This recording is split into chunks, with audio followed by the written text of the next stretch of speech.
Tenía 40 años cuando rompí en pedazos una carta que nunca envié. No lo hice con rabia, sino con una calma inquietante.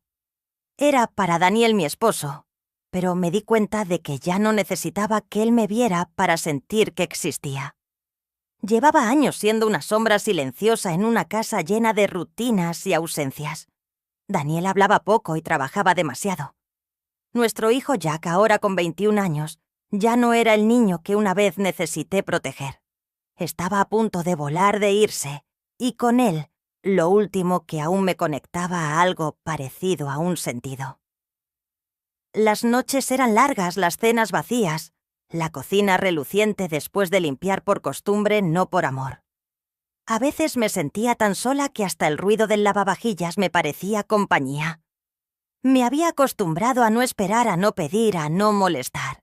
Pero algo cambió una mañana de invierno, cuando Jack me miró a los ojos con una ternura que no había sentido en años, y me preguntó sin rodeos: «Mamá, ¿quieres irte unos días conmigo?». Y fue en ese instante simple, sin promesas ni explicaciones, donde comenzó todo. No imaginaba que esa escapada sería el inicio de algo que cambiaría mi vida para siempre. No le pregunté a Jack por qué. Solo asentí. Tal vez porque en su voz no había obligación ni lástima, solo una invitación sincera, como si él supiera que yo estaba a punto de romperme, y no quería que lo hiciera sola. Hacía años que nadie me ofrecía un gesto tan simple, tan humano. Al día siguiente salimos temprano. Él manejaba con una mano firme en el volante mientras yo miraba por la ventana viendo cómo la ciudad se alejaba y los árboles comenzaban a poblar el horizonte. El silencio en el coche no era incómodo. Era uno que se respiraba, que acariciaba, como si los dos supiéramos que no era momento de palabras. Me sentía extrañamente liviana, como si en ese coche no llevara las cargas cotidianas de una esposa olvidada, de una madre que se había anulado durante años. Mientras subíamos por un camino cubierto de nieve, sentí que mi pecho se abría apenas una rendija de aire fresco, entrando por donde solo había habido encierro. Jack habló poco. Me contó que esa cabaña estaba junto a un lago helado, que él había estado allí con su escuela cuando era adolescente y que siempre había querido volver.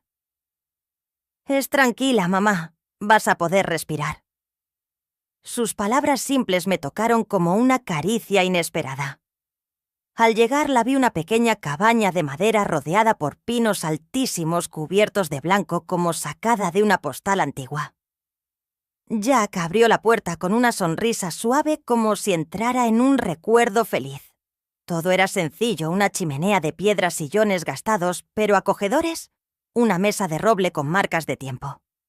Me senté en uno de los sillones y dejé que mi cuerpo se hundiera. Era la primera vez en años que me sentía en un lugar que no exigía nada de mí. No tenía que ser madre, ni esposa, ni fuerte. Solo estar. La nieve comenzó a caer otra vez mientras Jack encendía el fuego. Me quité las bufandas, los guantes, y me dejé caer sobre una alfombra junto al fuego, mirando las llamas danzar. El calor me rodeó, y por un momento pensé que quizás todo podía empezar de nuevo. «¿Tienes hambre?», pregunté casi sin pensar. Jack asintió y con una sonrisa tranquila dijo: «Incluso los fideos instantáneos están bien, si los como contigo». No pude evitar que los ojos se me humedecieran. Había olvidado cómo era compartir algo sin apuros, sin tener que llenar silencios con conversaciones vacías. Esa noche, mientras él dormía en la pequeña cama del altillo, yo me quedé despierta, escuchando el crujido del techo, el susurro del viento entre los árboles y su respiración calma. Algo dentro de mí comenzaba a moverse, tímido pero real, y aunque aún no sabía qué era, intuía que no había vuelta atrás. La verdadera pregunta ya no era si Daniel me vería otra vez, era si yo misma sería capaz de volver a verme. Porque en ese lugar, en medio de la nieve y del silencio compartido con mi hijo, algo dentro de mí comenzaba a despertar. Me desperté con el aroma suave del café filtrándose por la rendija de la puerta. Era un olor familiar, pero en ese lugar, lejos de todo, tenía algo diferente, casi poético.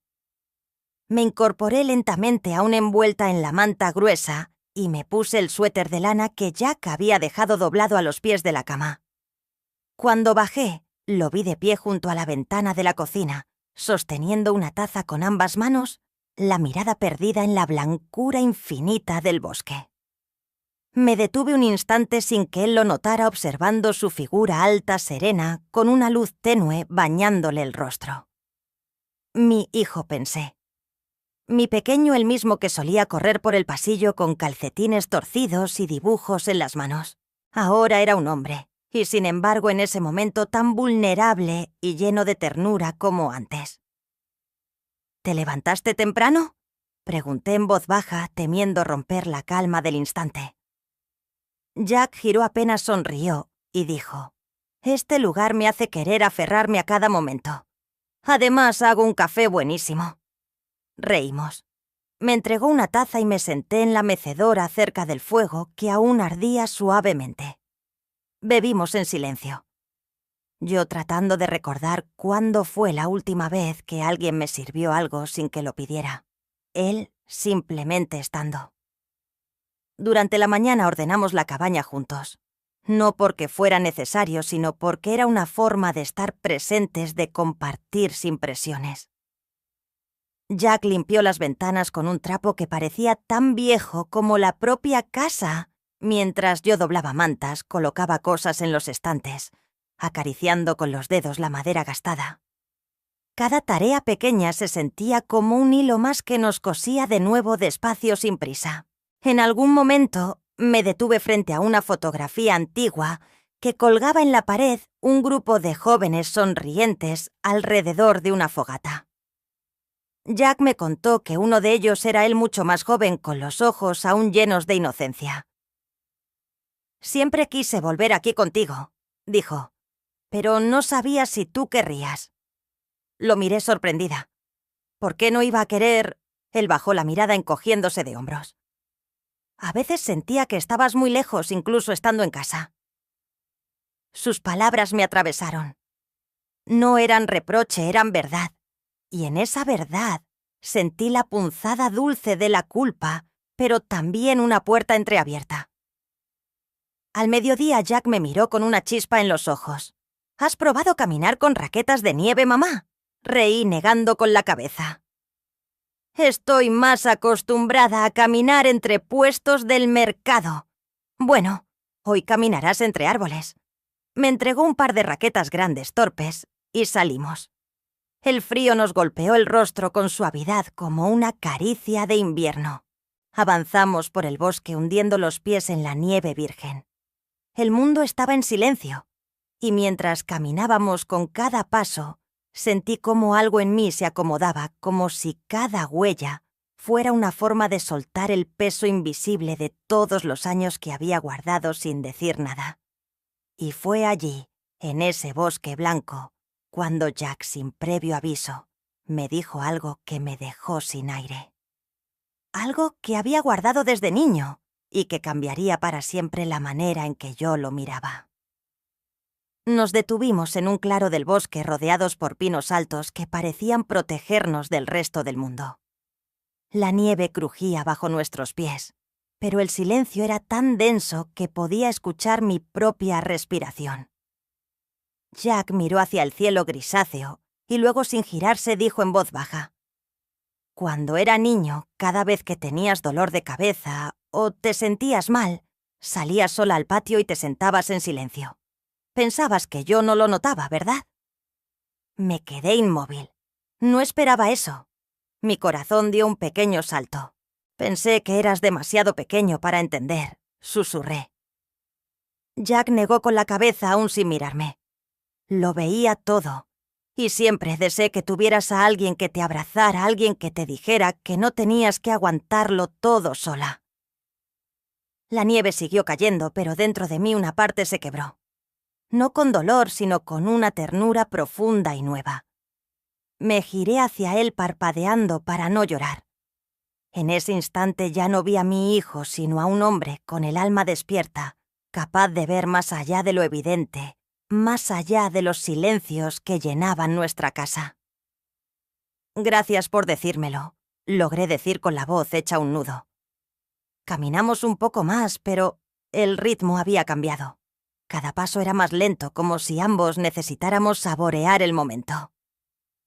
Al regresar a la cabaña me senté en los escalones del porche con las mejillas enrojecidas por el frío y el corazón aún temblando por lo que había escuchado.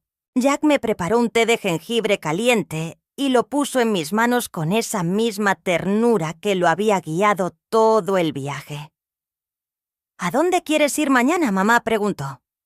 Lo miré, y por primera vez en mucho tiempo sentí que podía elegir, que no debía dar una respuesta pensada para complacer a nadie. «Quiero quedarme aquí unos días más», respondí, y en mis palabras no había duda. Quería alargar esa sensación, ese descubrimiento de mí misma que apenas comenzaba. Esa noche, mientras Jack dormía en el altillo y el fuego susurraba desde la chimenea, me quedé en la cocina secando un plato sin apuro. Cada objeto de la cabaña, las cortinas deshilachadas, la mesa marcada por los años, los cojines gastados me parecían más familiar que mi propia casa. Pensé en Daniel. Pensé en todo lo que no se había dicho entre nosotros.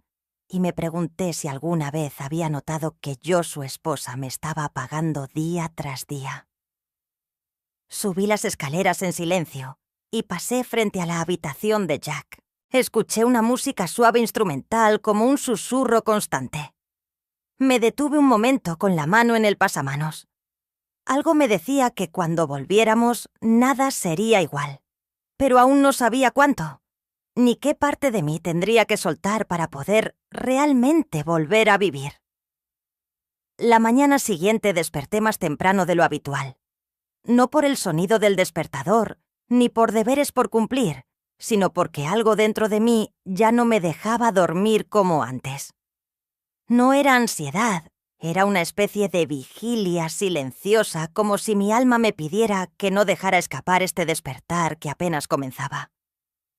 Me quedé acostada unos minutos observando cómo la luz de la mañana se filtraba por la cortina de lino. Era una luz suave, limpia, y me parecía un regalo. Me levanté, preparé café, y me senté frente a la chimenea sola esta vez. Jack aún dormía, y la cabaña entera respiraba una paz que me era desconocida. Tomé la taza con ambas manos, y sin pensarlo me miré en el reflejo oscuro del café. Allí no vi a la madre de nadie ni a la esposa que espera en silencio.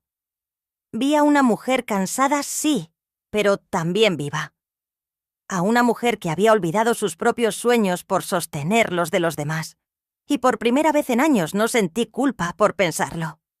Recordé que cuando era más joven había soñado con abrir una pequeña panadería. Quería llenarla de olores dulces, de gente, de historias.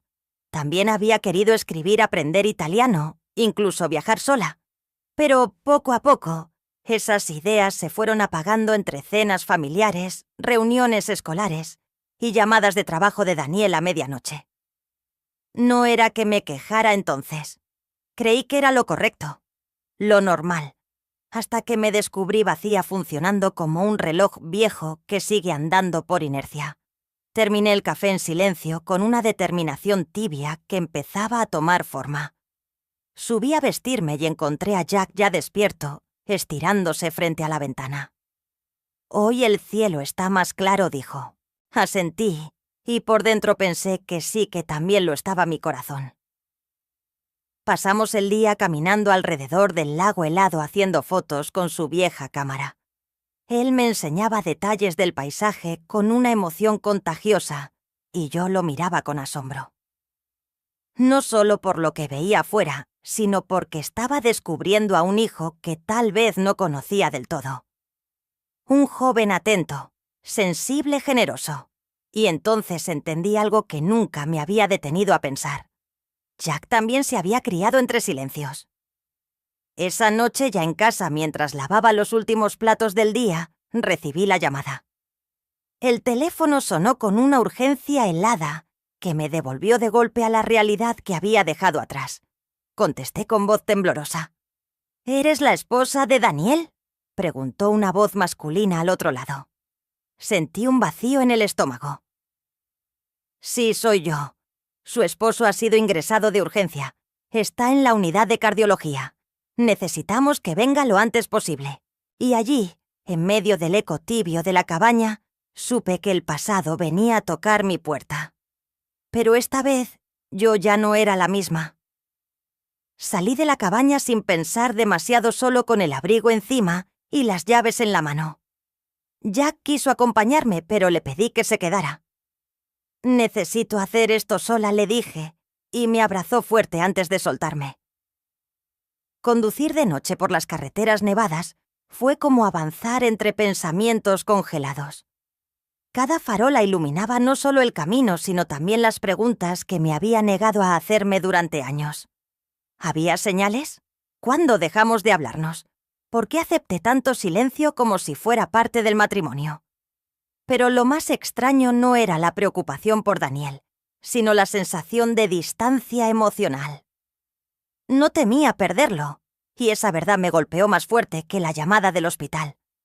Lo que sentía era algo más confuso, un nudo entre la compasión y el cansancio.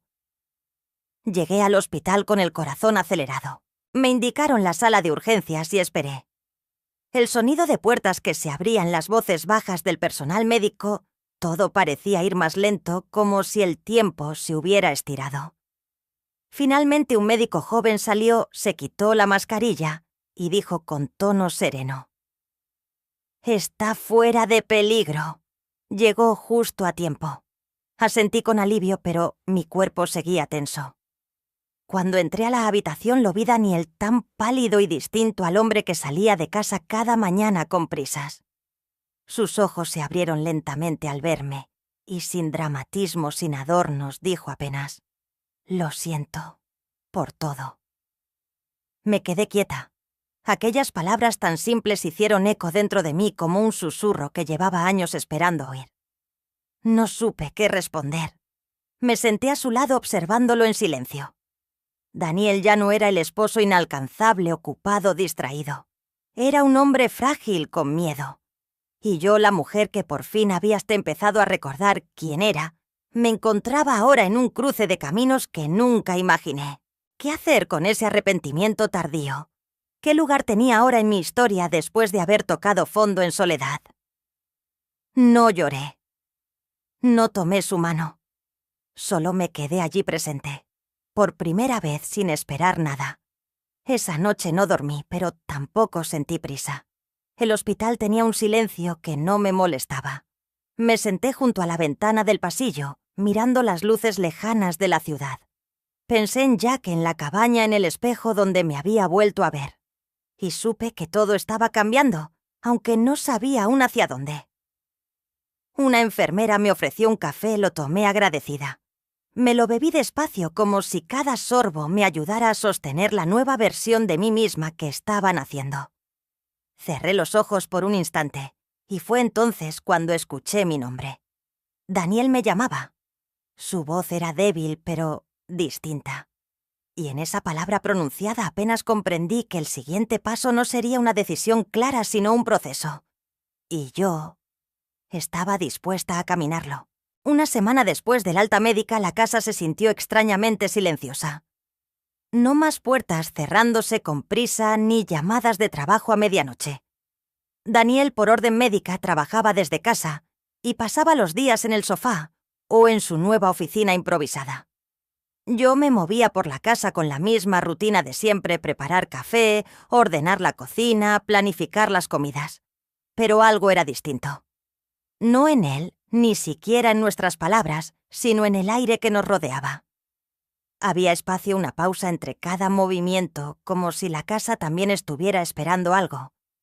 A veces intercambiábamos frases cortas, comentarios sobre el clima o su medicación. Nada profundo, nada incómodo, pero tampoco real. La mañana en que Jack salió temprano a encontrarse con sus amigos, me quedé sola con Daniel por primera vez desde que volvió. Estaba en su escritorio mirando por la ventana con los hombros hundidos como si cargara un peso invisible. Me quedé en la puerta sin saber cómo empezar. Finalmente dije su nombre. Se giró despacio. Nuestros ojos se encontraron y por un segundo vi en él así aquel hombre del que alguna vez mena hulet ninas también. No al esposo ausente ni al enfermo en recuperación, sino al Daniel joven que me recitaba poemas y hablaba de sueños con voz apasionada. Me senté frente a él. Ninguno de los dos habló al principio. Luego pregunté casi en un susurro: ¿alguna vez notaste lo sola que estuve todo este tiempo? No hubo reacción inmediata. Solo el leve parpadeo de sus ojos que luego bajaron hacia sus manos. Asintió. Sí, lo noté, pero no sabía qué hacer. El trabajo era lo único que sentía que aún podía controlar. Solté una risa seca más de cansancio que de burla. Y yo y Jack, todas esas noches esperando que volvieras, ¿también fuimos algo que no sabías cómo manejar? Daniel no contestó. Solo entrelazó los dedos como si buscara una respuesta escondida entre ellos. Sé que estás enfadada, dijo, pero también tenía miedo. Si paraba tendría que mirar todo lo que fallaba. Y no supe cómo hacerlo. Me quedé en silencio. Lo observé con una mezcla de dolor y compasión. No era una excusa, pero era la primera vez que me mostraba su miedo sin disfraz. Respiré hondo. No necesito que seas perfecto, Daniel. Solo quiero que estés presente. De verdad. Él levantó la mirada, y en sus ojos vi algo que no había visto en años: vulnerabilidad. Pero no supe si bastaba. Esa conversación no resolvió nada. No hubo abrazos ni promesas. Solo dos personas por fin mirándose como quienes fueron y quienes son ahora. Esa noche, mientras observaba a través de la ventana de la cocina, vi a Jack entrar por la puerta. Algo en mí se tensó. No porque tuviera miedo, sino porque sabía que él también lo había sentido todo. Y su silencio, quizás, llevaba aún más peso que el nuestro. Jack no dijo nada cuando entró y nos vio a Daniel y a mí sentados a la mesa, cada uno con su taza entre las manos. Su mirada pasó de uno a otro, como si intentara descifrar el lenguaje silencioso que compartíamos. No había tensión, pero tampoco claridad. Era como si estuviéramos tocando apenas la superficie de un lago helado, temiendo que cualquier palabra quebrara lo poco que habíamos reconstruido. Le serví un plato de sopa con las manos ligeramente temblorosas. Daniel se sirvió arroz en silencio. Comimos los tres sin decir demasiado. Pero ese silencio ya no era exactamente el mismo. No era el silencio espeso del pasado, ni el ausente de costumbre. Era uno más consciente, más humano. Como si todos supiéramos que algo se había roto hacía mucho, pero por fin habíamos empezado a mirar las piezas. Después de la cena, Jack subió a su habitación. Yo pensé que necesitaba tiempo-espacio para procesar lo que estaba viendo. Pero menos de 15 minutos después, tocó suavemente la puerta de mi cuarto. «Mamá, ¿estás ocupada?» Negué con la cabeza y le hice señas para que entrara. Llevaba suéter y pantalones cómodos, sin teléfono, sin distracciones, solo mi hijo de pie frente a mí, como si arrastrara algo que no sabía cómo soltar. Se sentó en la silla frente a la cama y bajó la mirada. Su voz, cuando habló, fue casi un susurro. «Tú y papá están... bien otra vez». La pregunta me tomó por sorpresa. No porque no la esperara, sino por el modo en que la formuló. Había en su tono una mezcla de esperanza, miedo y fatiga. Lo miré y lo vi realmente. No como al niño que crié, sino como al joven que había cargado durante años con silencios que no le pertenecían. «No lo sé», respondí con honestidad, «pero creo que estamos empezando a hablar como personas reales. Y eso ya es algo». Jack asintió, pero no parecía aliviado. Sus manos jugueteaban con el borde de la manga y después de un momento dijo algo que me rompió por dentro. «Creo que crecí en una casa donde se hablaba mucho, pero no se decía nada verdadero». Sentí que el aire se me escapaba del pecho. Quise decirle que lo lamentaba, que no era su culpa, que hicimos lo mejor que pudimos, pero me detuve. En lugar de justificarme, me levanté, me senté a su lado y puse mi mano sobre la suya. «Tú no tienes que cargar con eso, Jack. Ningún hijo debería hacerlo». Él levantó la mirada con los ojos vidriosos. «Pero si no lo hago yo, ¿quién lo hará?» Lo abracé, no con prisa ni con consuelo vacío. Lo abracé con el alma entera porque en ese momento entendí que no solo Daniel y yo habíamos sido víctimas del silencio. Jack también fue herido por todo aquello que nunca se dijo. Cuando salió de la habitación me quedé sentada temblando por dentro. Tal vez la sanación no empieza en el matrimonio. Tal vez empieza cuando decidimos ver de verdad a quienes más hemos herido sin darnos cuenta. Una semana después de aquella conversación con Jack, cayó la primera nevada de la temporada. La vi desde la ventana de la cocina cómo los copos descendían en silencio, cubriendo cada rincón del jardín como un manto de olvido y promesa. Daniel estaba en la sala hojeando un libro sin prestarle mucha atención. Jack aún dormía, y yo por primera vez en años me sentí entera. No porque todo estuviera resuelto, sino porque ya no tenía miedo de ver las grietas. Me miré en el reflejo del vidrio, aún estaban las ojeras, las líneas en la piel, pero también una nueva luz en la mirada. No necesitaba empezar de cero, sino desde aquí, desde esta versión mía, que había dejado de buscar aprobación y empezaba a caminar con verdad. Entré al baño, me recogí el cabello frente al espejo y sonreí. Tenía heridas, sí, pero también tenía coraje. Había sido traicionada por la rutina, por el olvido, por el amor que no supo quedarse. Pero seguía aquí, con los pies firmes y el corazón abierto. Porque a veces la lealtad más profunda no es la que se tiene hacia otros, sino la que uno aprende al fin a tener hacia sí mismo.